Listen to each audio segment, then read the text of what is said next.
PCS insight पर आप सभी का स्वागत है। कृपया इस चैनल को सब्सक्राइब करें, वीडियो को लाइक करें और अपने मित्रों को शेयर करें। आज हम भारतीय इतिहास के एक बहुत ही अहम और सच कहूं तो काफी लंबे दौर यानी मध्यकाल की गहराइयों में उतर रहे हैं।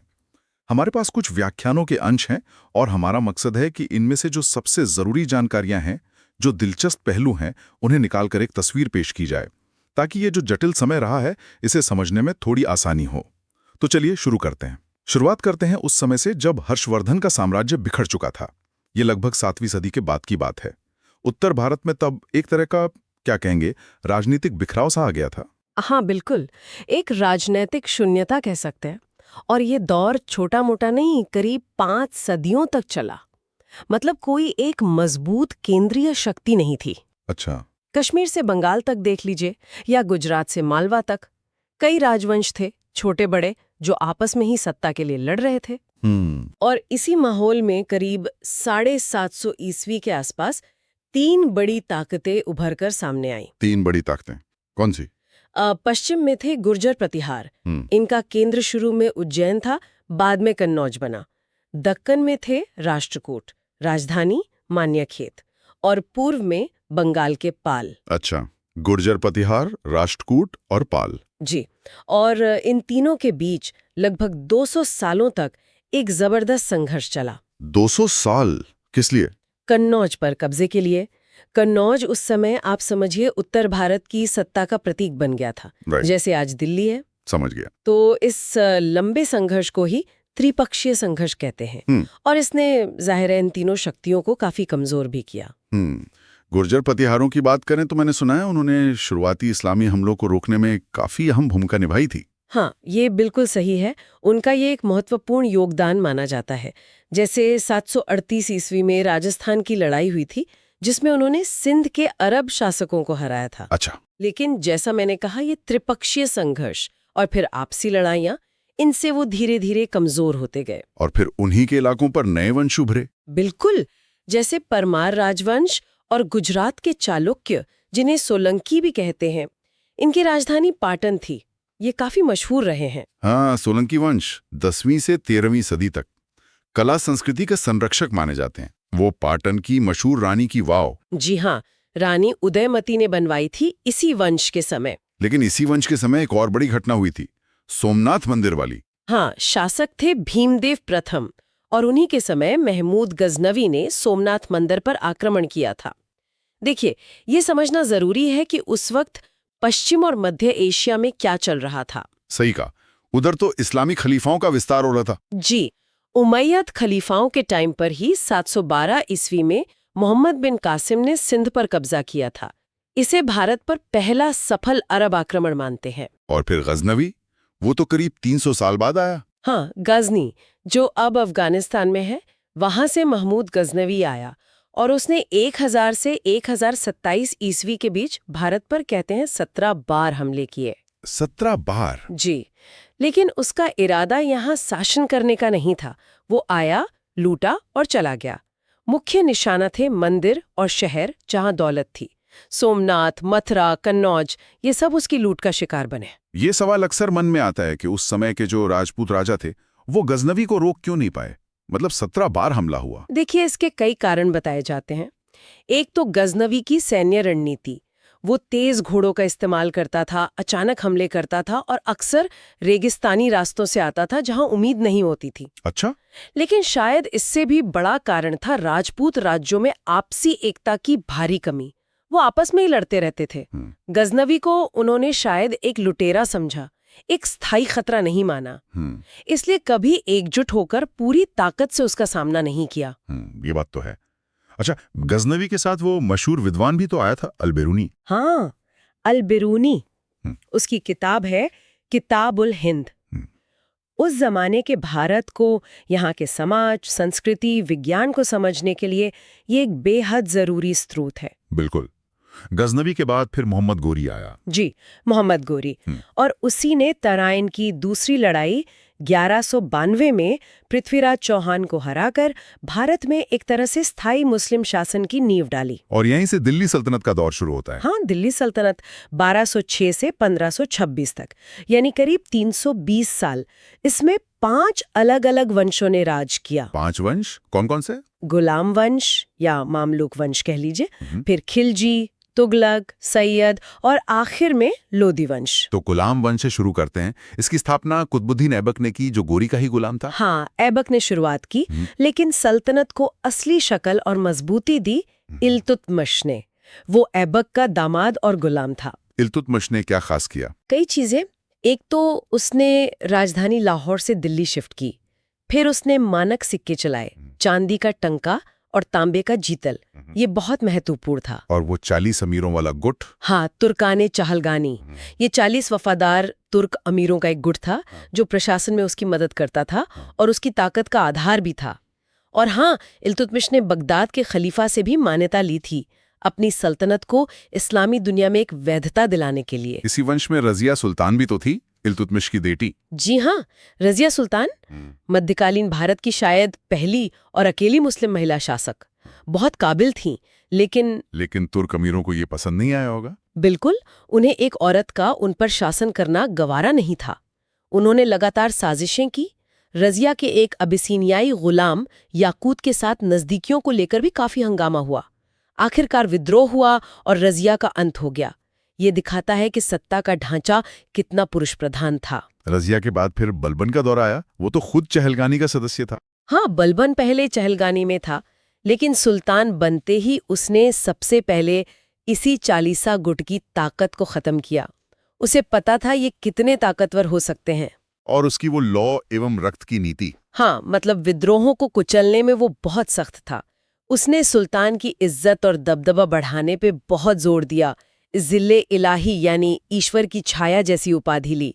दरबार में ईरानी परंपराएं शुरू की, जैसे सिजदा यानी झुककर सलाम करना और पैबोज यानी सुल्तान के कदम चूमना। मकसद था सुल्तान के पद को एकदम दैवीय सा बना देना। बलबन के बाद फिर खिलजी वंश आया और इसमें सबसे बड़ा नाम तो अलाउद्दीन खिलजी का ही है। बिल्कुल, अलाउद्दीन खिलजी बहुत महत्वाकांक्षी था। उसने साम्राज्य का खूब विस्तार किया। गुजरात जीता, रणथंबोर, चित्तौड़, दक्षिण तक उसके अभियान गए।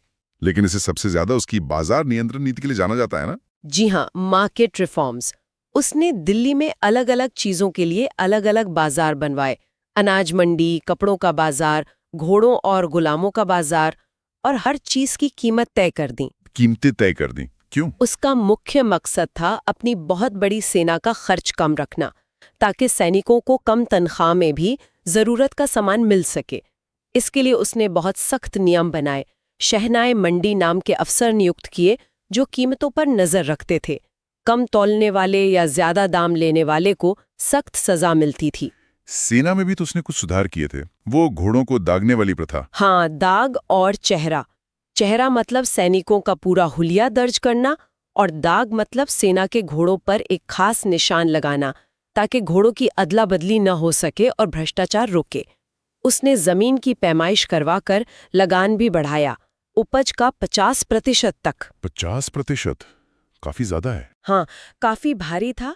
उसके सेनापति मलिक काफूर ने दक्षिण भारत में देवगिरी, वरंगल, द्वार समुद्र तक सफर अभियान किए और वहां से बेहिसाब दौलत लूट कर लाया।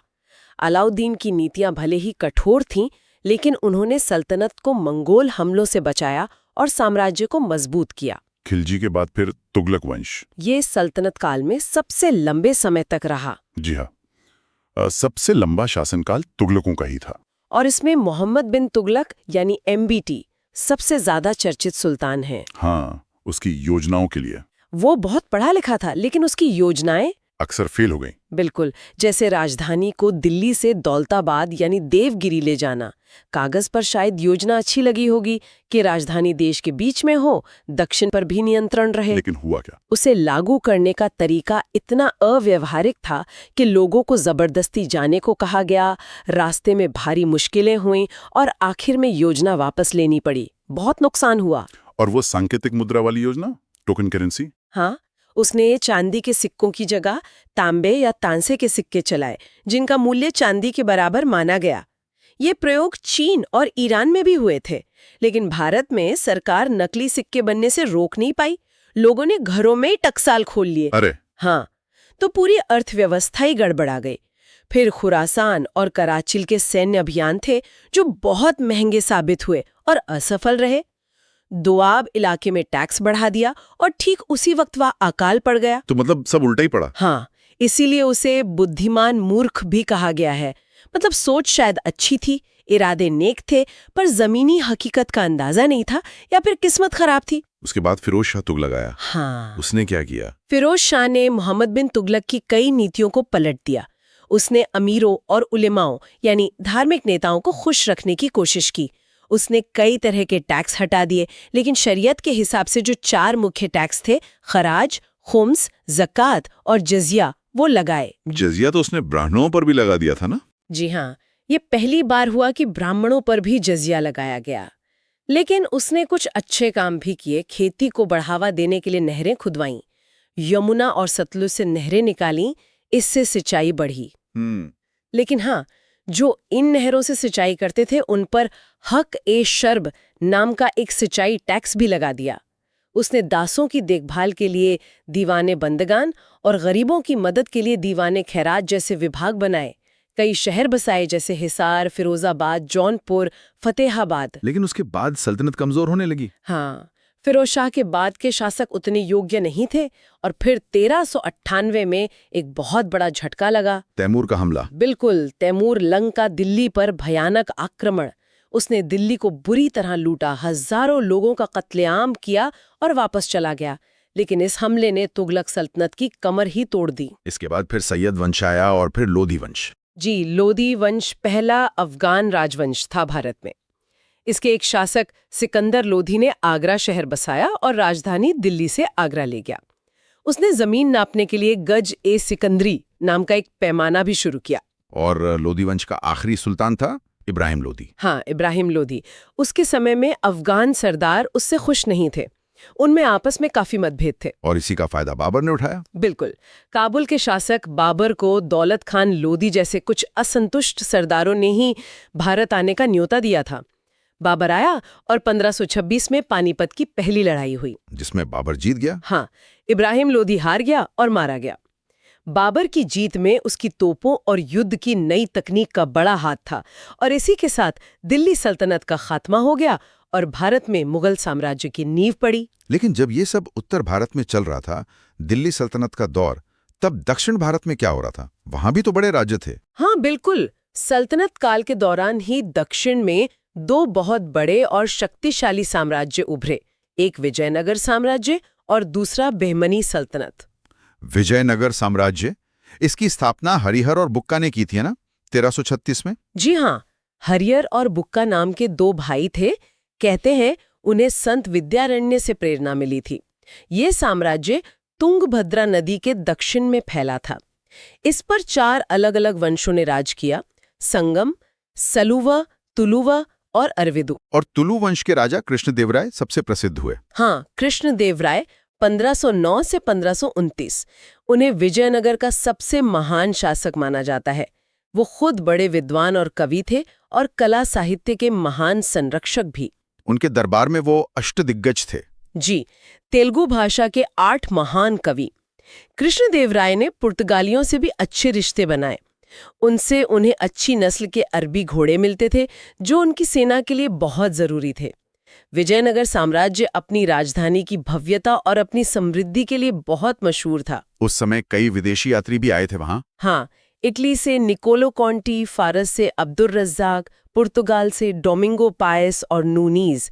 इन सब के लिखे विवरणों से हमें विजयनगर के बारे में बहुत कुछ पता चलता है। विजयनगर का हमेशा झगड़ा चलता रहता था उसके पड़ोसी बहमनी सल्तनत से। हाँ, बहमनी सल्तनत, जिसकी स्थापना 1347 में हसन गंगू यानी अलाउद्दीन बहमन शाह ने की थी। इन दोनों के बीच कृष्णा और तुंगभद्रा नदियों के बीच का जो उपजाऊ इलाका था, जिसे रायचूर दोआब कहते हैं, उस पर कब्जे के लिए हमेशा लड़ाई चलती रहती थी। बहमनी सल्तनत में भी कोई बड़ा वजीर हुआ था? हाँ, महमूद गवान बहुत ही काबिल वजीर था। उसने सल्तनत का काफी विस्तार किया, प्रशासन में सुधार किए, लेकिन दरबारी साजिशों का शिकार हो गया और उसे फांसी दे दी गई। अच्छा। उसकी मौत के बाद बहमनी सल्तनत कमजोर पड़ गई और धीरे धीरे 5 छोटी सल्तनतों में टूट गई। कौन कौन सी? बीजापुर आदिल शाही, गोलकुंडा कुतुब शाही, अहमदनगर निजाम शाही, बीदर बरीद शाही और बरार इमाद शाही। ये डेक्कनी सल्तनतें कहलाती हैं। और फिर इन सल्तनतों ने मिलकर विजयनगर को हराया तालीकोटा की लड़ाई में। जी हाँ, 1565 में तालीकोटा की लड़ाई, जिसे राक्षस तंगड़ी का युद्ध भी कहते हैं, इसमें बरार को छोड़कर बाकी 4 डेक्कनी सल्तनतों ने मिलकर विजयनगर की सेना को बुरी तरह हराया। इस हार से विजयनगर साम्राज्य लगभग खत्म ही हो गया। राजधानी विजयनगर को लूटा गया, उजाड़ दिया गया। ये एक बहुत बड़ा टर्निंग पॉइंट था दक्षिण भारत के इतिहास में। उस दौर में कुछ और भी क्षेत्रीय ताकतें थीं, उत्तर भारत या दूसरी जगहों पर? हाँ, जैसे जौनपुर में शर्की सुल्तान थे। उन्होंने कला और शिक्षा को बहुत बढ़ावा दिया, इसलिए जौनपुर को पूर्व का शिराज कहा जाने लगा। गुजरात में महमूद बेगड़ा जैसे बहुत शक्तिशाली सुल्तान हुए। मालवा में भी सल्तनत थी और राजस्थान में मेवाड़ का राजपूत राज्य था। मेवाड़ के राणाओं का तो बहुत नाम है। बिल्कुल। बप्पा रावल से लेकर राणा कुंभा, जिन्होंने चित्तौड़ में विजय स्तंभ बनवाया, फिर राणा सांगा जो बाबर से लड़े, और महाराणा प्रताप जिन्होंने अकबर की अधीनता कभी स्वीकार नहीं की और जीवन भर संघर्ष करते रहे। ये सब अपनी वीरता और आज़ादी के लिए जाने जाते हैं। चलिए अब वापस मुगलों पर आते हैं। बाबर ने पानीपत में इब्राहिम लोदी को हराया, सल्तनत खत्म की। उसके बाद उसने और कौन सी लड़ाइयां लड़ी? पानीपत के बाद बाबर को 2 और बड़ी लड़ाइयां लड़नी पड़ी। 1527 में खानवा की लड़ाई, जिसमें उसने मेवाड़ के राणा सांगा के नेतृत्व वाले राजपूत संघ को हराया। खानवा की लड़ाई, ये भी बहुत अहम थी। हाँ, इसने उत्तर भारत में मुगल सत्ता को स्थापित कर दिया। फिर 1529 में घाघरा की लड़ाई हुई, जिसमें उसने अफगानों को हराया। लेकिन बाबर ज्यादा समय तक राज नहीं कर पाया। 1530 में उसकी मौत हो गई। उसके बाद उसका बेटा हुमायूं गद्दी पर बैठा, लेकिन उसका शासनकाल तो बड़ा उथल-पुथल भरा रहा। ये अफगान सरदार शेर खान से, जो बाद में शेर शाह सूरी कहलाया। शेर शाह बहुत योग्य और चालाक था। उसने हुमायूं को हरा दिया था? जी, 2 बार। पहले 1539 में चौसा की लड़ाई में और फिर 1540 में कन्नौज या बिलग्राम की लड़ाई में। कन्नौज की हार के बाद तो हुमायूं को भारत छोड़कर भागना पड़ा। वो कई सालों तक ईरान और इधर-उधर भटकता रहा। और इस बीच दिल्ली पर शेरशाह सूरी का कब्जा हो गया। हाँ, शेरशाह ने दिल्ली में सूर वंश की स्थापना की। उसने सिर्फ 5 साल ही राज किया, 1540 से 1545 तक। लेकिन इतने कम समय में उसने प्रशासन में इतने जबरदस्त सुधार किए कि आज भी उसे याद किया जाता है। क्या सुधार किए थे उसने? सबसे मशहूर तो है ग्रैंड ट्रंक रोड, शाही सड़क की मरम्मत। उसने सड़कें बनवाई, यात्रियों के लिए जगह जगह सराय बनवाए, कुएं खुदवाए। उसने मुद्रा व्यवस्था में सुधार किया, चांदी का रुपया और तांबे का दाम चलाया, जो बहुत स्टैंडर्ड बने और मुगलों के समय भी चलते रहे। और डाक व्यवस्था? हाँ, डाक व्यवस्था यानी डाक चौकी को भी सुधारा। जमीन की नपाई करवाकर लगान तय करने की व्यवस्था लागू की। उसका प्रशासन बहुत कुशल माना जाता है। कहते हैं अकबर ने भी उसके कई सुधारों को बाद में अपनाया। लेकिन शेरशाह की जल्दी मौत हो गई। हाँ, 1545 में कालिंजर के किले की घेराबंदी के दौरान एक विस्फोट में उसकी मौत हो गई। उसके उत्तराधिकारी उतने योग्य नहीं थे। और फिर हुमायूं वापस आ गया? जी, हुमायूं ने ईरान के शाह की मदद ली और 1555 में वापस दिल्ली पर कब्जा कर लिया। लेकिन किस्मत देखिए, कुछ ही महीने बाद 1556 में दिल्ली में अपने किले दीन पनाह की सीढ़ियों से गिरकर उसकी मौत हो गई। और तब उसका बेटा अकबर बहुत छोटा था। हाँ, अकबर उस वक्त सिर्फ 13-14 साल का था। हुमायूं की मौत के बाद उसे ही बादशाह घोषित किया गया। अकबर 1556-1605 इसे मुगल साम्राज्य का असली संस्थापक और सबसे महान बादशाह माना जाता है। बिल्कुल। शुरुआत में तो उसकी संरक्षक बैरम खान ने शासन संभाला और बैरम खान के नेतृत्व में ही मुगलों ने पानीपत की दूसरी लड़ाई 1556 में हेमू को हराया। हेमू, जो सूर वंश के आदिल शाह का मंत्री था और उसने दिल्ली पर कब्जा कर लिया था। पानीपत की दूसरी लड़ाई जीतने के बाद अकबर ने फिर साम्राज्य का विस्तार किया। हाँ, उसने एक बहुत बड़ा साम्राज्य खड़ा किया। मालवा, गुजरात, बंगाल, बिहार, काबुल, कश्मीर, सिंध। दक्षिण में भी अहमदनगर, खानदेश तक उसका प्रभाव बढ़ा। गुजरात जीतने की खुशी में ही उसने फतेहपुर सीकरी में बुलंद दरवाजा बनवाया था। अकबर की राजपूत नीति और धार्मिक नीति की बहुत चर्चा होती है। जी हाँ, उसकी राजपूत नीति बहुत सफल रही। उसने सिर्फ लड़ाई ही नहीं की, बल्कि राजपूत घरानों से शादी ब्याह के रिश्ते भी बनाए। राजा भारमल की बेटी से शादी की। उसने राजपूत राजाओं को अपने प्रशासन में ऊंचे पद दिए, जैसे राजा मान सिंह, राजा टोडरमल। ज्यादातर राजपूत राज्यों ने उसकी अधीनता मान ली, सिवाय मेवाड़ के महाराणा प्रताप के, जिनका संघर्ष आखिर तक जारी रहा। और धार्मिक नीति, सुलह कुल। हाँ, सुलह कुल यानी सबके साथ शांति, यह उसकी धार्मिक नीति का आधार था। उसने जजिया कर खत्म कर दिया, जो गैर मुसलमानों पर लगता था। तीर्थ यात्रा कर भी हटा दिया। उसने फतेहपुर सीकरी में इबादत खाना, प्रार्थना घर बनवाया, जहां वो अलग अलग धर्मों के विद्वानों, हिंदू, मुस्लिम, जैन, पारसी, ईसाई, सबके साथ चर्चा करता था।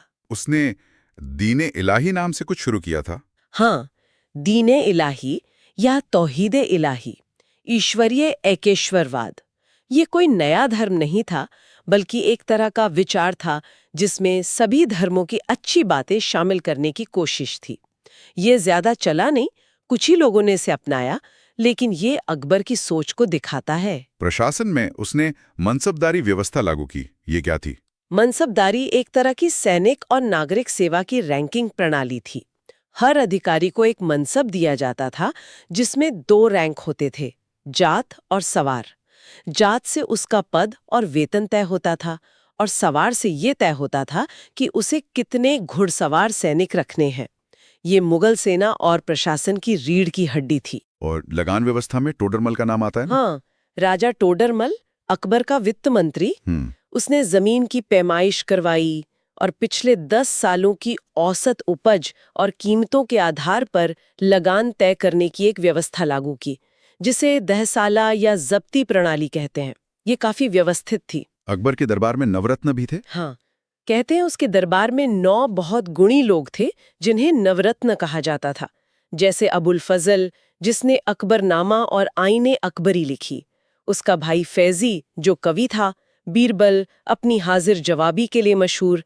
तानसेन, महान संगीतकार। राजा टोडरमल, राजा मानसिंह, ये सब। उसने आगरा का किला बनवाया, फतेहपुर सीकरी पूरा शहर बसाया। उसके समय कला और साहित्य का भी खूब विकास हुआ। अकबर के बाद जहांगीर बादशाह बना, उसके समय में क्या खास हुआ? जहांगीर 1605 से 1627 के समय मुगल चित्रकला अपने शिखर पर पहुंची। वो खुद कला का बड़ा पारखी था, लेकिन उसके शासनकाल पर उसकी पत्नी नूरजहां का काफी प्रभाव रहा। कहते हैं असली सत्ता नूरजहां के हाथ में ही थी। जहांगीर के समय सिखों से रिश्ते बिगड़ गए थे। हाँ, जहांगीर ने सिखों के 5वें गुरु, गुरु अर्जुन देव को मृत्युदंड दिया था। इसके पीछे राजनीतिक कारण भी थे। जहांगीर के विद्रोही बेटे खुसरो की मदद करने का आरोप था।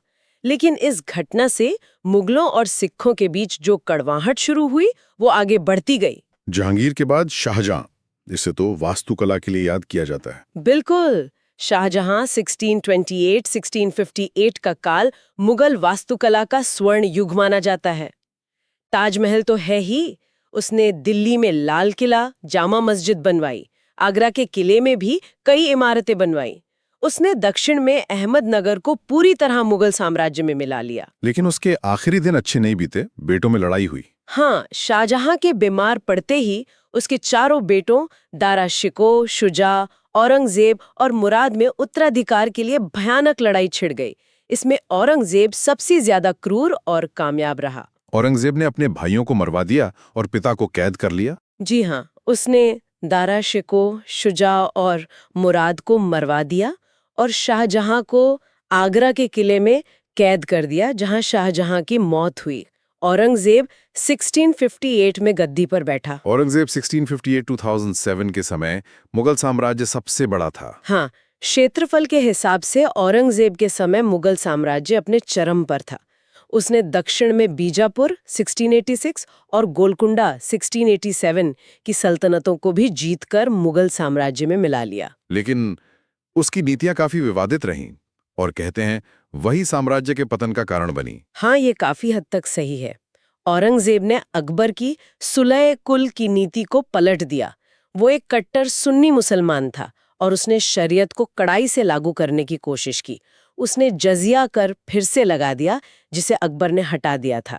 कई हिंदू मंदिरों को तोड़ने का आदेश दिया। इससे तो विद्रोह हुए होंगे। बिल्कुल, जाटों ने, सतनामियों ने, बुंदेलों ने विद्रोह किया। सिखों से भी उसका संघर्ष तेज हो गया। उसने सिखों के 9वें गुरु तेग बहादुर को इस्लाम कबूल न करने पर दिल्ली में मृत्युदंड दे दिया। राजपूतों से भी उसके संबंध खराब हो गए। और दक्षिण में मराठों से उसकी लड़ाई। हाँ, ये शायद उसकी सबसे बड़ी भूल साबित हुई। उसने अपनी जिंदगी के आखिरी लगभग 25 साल दक्षिण भारत में, खासकर मराठों से लड़ते हुए बिता दिए। इस लंबी और खर्चीली लड़ाई ने मुगल सेना को थका दिया, शाही खजाना खाली कर दिया और उत्तर भारत में प्रशासन पर उसकी पकड़ ढीली पड़ गई। उसके समय वो जागीरदारी संकट भी गहरा गया था। जी, मतलब ये कि साम्राज्य इतना बड़ा हो गया था कि मनसबदारों को तनख्वाह के बदले देने के लिए अच्छी जागीरें कम पड़ने लगीं। इससे अमीर वर्ग में असंतोष बढ़ा। औरंगजेब एक मेहनती और निजी जीवन में सादा बादशाह था, लेकिन उसकी धार्मिक कट्टरता और दक्कन नीति ने साम्राज्य की जड़ें खोखली कर दीं। 1707 में उसकी मौत के बाद मुगल साम्राज्य बहुत तेजी से बिखरने लगा। औरंगजेब के लिए सबसे बड़ी चुनौती तो दक्कन में मराठा ही बनकर उभरे थे, शिवाजी महाराज के नेतृत्व में। हाँ बिल्कुल, जिस समय औरंगजेब उत्तर भारत में अपनी सत्ता मजबूत कर रहा था, उसी समय दक्कन में एक नई ताकत का उदय हो रहा था, मराठा शक्ति, और उसके नेता थे शिवाजी महाराज। मराठों का उदय कैसे हुआ? इसके पीछे क्या कारण थे? कई कारण थे। एक तो महाराष्ट्र का पहाड़ी इलाका, जो छापामार युद्ध के लिए बहुत मुफीद था। दूसरा, वहां भक्ति आंदोलन का काफी प्रभाव था, जिसने मराठों में एकता और स्वाभिमान की भावना जगाई। तीसरा, अहमदनगर और बीजापुर जैसी दक्कनी सल्तनतें कमजोर हो रही थीं। और सबसे बढ़कर शिवाजी 1630 से 1680 का असाधारण नेतृत्व। शिवाजी के पिता तो पहले सल्तनतों की सेवा में थे। जी हाँ, उनके पिता शाहजी भोंसले पहले अहमदनगर और फिर बीजापुर की सेवा में थे। शिवाजी ने छोटी उम्र से ही किले जीतना शुरू कर दिया। उन्होंने बीजापुर सल्तनत से कई किले छीने। सूरत, जो मुगलों का बड़ा बंदरगाह था, उसे 2 बार लूटा। उन्होंने बड़े बड़े सेनापतियों को हराया था। हाँ, बीजापुर के सेनापति अफजल खां को उन्होंने चतुराई से मार डाला। मुगल सूबेदार शाइस्ता खां पर रात में हमला करके उसे घायल कर दिया और भगा दिया। मुगलों से उनका संघर्ष तो काफी लंबा चला। वो पुरंदर की संधि हुई थी। हाँ, मुगल सेनापति राजा जय सिंह ने शिवाजी को घेर लिया था। तब 1665 में पुरंदर की संधि हुई। इसके तहत शिवाजी को अपने कई किले मुगलों को देने पड़े और अपने बेटे संभाजी को मुगल दरबार में भेजना पड़ा। शिवाजी को आगरा भी जाना पड़ा, जहां औरंगजेब ने उन्हें कैद कर लिया था। हाँ, नजरबंद कर दिया था। लेकिन शिवाजी वहां से बड़ी चालाकी से फलों की टोकरी में छुपकर निकल भागे। ये बहुत मशहूर किस्सा है। और फिर उन्होंने अपना राज्याभिषेक करवाया। जी, 1674 में रायगढ़ के किले में उनका भव्य राज्याभिषेक हुआ और उन्होंने छत्रपति की उपाधि धारण की। उन्होंने एक स्वतंत्र हिंदू राज्य की स्थापना की। उन्होंने एक बहुत कुशल प्रशासन भी बनाया, जिसे अष्ट प्रधान कहते थे, 8 मंत्रियों की एक परिषद। वो चौथ और सरदेशमुखी क्या था? ये टैक्स थे जो शिवाजी अपने राज्य की रक्षा के बदले में पड़ोसी मुगल इलाकों या दूसरी सल्तनतों से वसूलते थे। चौथ उपज का चौथा हिस्सा होता था और सरदेशमुखी 10% अतिरिक्त। ये उनकी आय का बड़ा स्रोत था। उन्होंने एक मजबूत नौसेना बनाने की भी कोशिश की। शिवाजी की मृत्यु के बाद क्या हुआ? 1680 में शिवाजी की मृत्यु हो गई। उनके बाद उनके बेटे संभाजी ने संघर्ष जारी रखा। संभाजी भी बहुत वीर थे, लेकिन 1689 में औरंगजेब ने उन्हें पकड़ लिया और बहुत क्रूरता से उनकी हत्या करवा दी। तो क्या मराठा संघर्ष खत्म हो गया? नहीं, बिल्कुल नहीं। संभाजी की मौत के बाद उनके छोटे भाई राजाराम और फिर राजाराम की विधवा पत्नी ताराबाई ने मराठा स्वतंत्रता संग्राम को जारी रखा। ताराबाई के नेतृत्व में मराठों ने मुगलों को बहुत परेशान किया। उन्होंने औरंगजेब को दक्कन में ही उलझाए रखा। इस लगातार लड़ाई ने, जैसा मैंने पहले कहा, मुगलों साम्राज्य को बहुत नुकसान पहुंचाया। तो ये थी मध्यकालीन भारत के लगभग 1000 साल की कहानी। मतलब हर्षवर्धन के बाद के बिखराव से शुरू होकर दिल्ली सल्तनत के 5 वंश, फिर मुगलों का आना, उनका शिखर पर पहुंचना और फिर औरंगजेब के समय से ही पतन के लक्षण दिखना। और साथ ही साथ दक्षिण में विजयनगर और बहमिनी जैसे बड़े साम्राज्यों का उदय और पतन, और मराठों जैसी एक नई ताकत का उभरना जिसने मुगल साम्राज्य को हिलाकर रख दिया। बिल्कुल। तो ये पूरा दौर जिसमें हमने इतने सारे उतार चढ़ाव देखे, सल्तनतें बनी, बिगड़ी, बड़े बड़े साम्राज्य खड़े हुए और ढह गए। हाँ, यहाँ एक सोचने वाली बात ये उभरती है कि क्या इन साम्राज्यों के बनने और बिगड़ने में कोई एक पैटर्न था, कोई सामान्य कारण थे? क्या वो अंदरूनी कमजोरियां थीं, या प्रशासन का फेल होना था, या आर्थिक बोझ था, या फिर बाहरी हमले? और दूसरा सवाल ये कि इन सदियों में जो कुछ हुआ, ये लड़ाइयाँ, ये समझौते, ये सांस्कृतिक आदान प्रदान, इसका आज के भारत पर क्या असर है, कितना असर है? ये ऐसे सवाल हैं जो हमें इतिहास को सिर्फ तारीखों और घटनाओं के सिलसिले के तौर पर नहीं, बल्कि एक सबक के तौर पर देखने में मदद करते हैं। बिल्कुल सही कहा। ये सोचने के लिए बहुत अहम बिंदु हैं। इस गहरी और विस्तृत चर्चा के लिए आपका बहुत बहुत धन्यवाद। शुक्रिया। उम्मीद है कि मध्यकालीन भारत की ये यात्रा हमारे श्रोताओं के लिए जानकारी से भरपूर और दिलचस्प रही होगी। अगले अंक में फिर मिलेंगे एक नए विषय और नई गहराइयों के साथ।